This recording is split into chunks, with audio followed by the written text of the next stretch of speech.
Yesterday, I also had a visit from the Dutch State Secretary of Kingdom Relations and Digitalization, Interior and Kingdom Relations and Digitalization, Ms. van Huffelen, for a work visit. The main discussion was, of course, improving on our cooperation and increasing and broadening the scope of the discussion as it relates to the Netherlands' preparation for the discussion on slavery past. As you know, she was here also in September.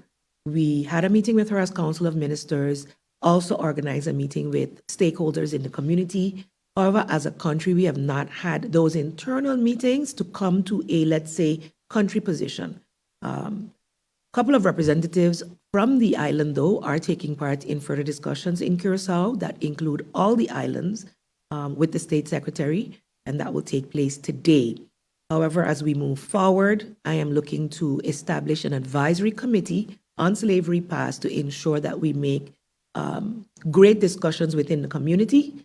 As country, as government, we have responded to the State Secretary officially in writing that this is the beginning of the conversation. We're happy to hear that the Netherlands is finally at the point where they are ready to apologize and recognize the atrocities against humanity that was perpetrated with the Atlantic slave trade, their role in it, etc.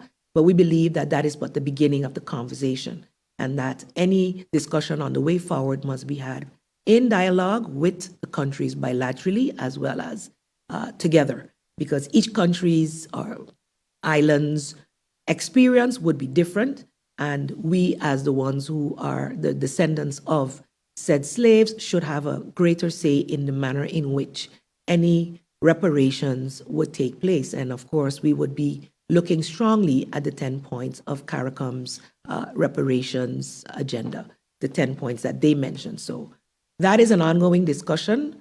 Do look forward for more discussions throughout the community as time goes on, because we believe this is but the beginning. And the State Secretary reiterated to me that the statements that have been made are definitely not the end, and it is for them also the beginning, and for them new. A big step on behalf of them, which I commend them for. Many will say, too late shall be the cry, but I would say better late than never, and we can now, in this generation, move forward and hopefully see real, that the apology is not empty, but has real action geared towards the people who are now the descendants of said slaves.